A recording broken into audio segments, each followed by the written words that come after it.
Jarná cena Slávie SVŠT v modernom päťboji v Bratislave pokračovala druhou disciplínou šermom.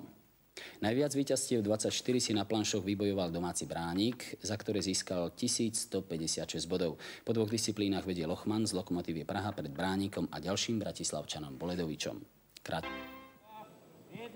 Československý reprezentant Tomáš Lochman z Lokomotívy Praha bol po dvoch disciplínach jarnej ceny Slávie SVŠT v modernom päťboji na čele. 4-kilometrovú trať na Kamzíku zabehol tesne po 14 minút, skončil 7., ale aj tak si udržal vedúce postavenie.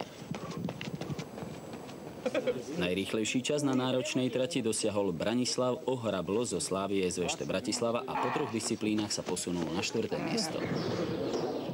Už o 4 hodiny bola na programe predposledná disciplína jazda na koni. Sledujeme ďalšieho československého reprezentanta Radka Líbala z Duchly Banská Bystrica. Na parkúre, ale aj v poslednej disciplíne v streľbe podal najvyrovnanejšie výkony a získal celkové prvenstvo. Druhý skončil Lochman a tretí Ohrablo.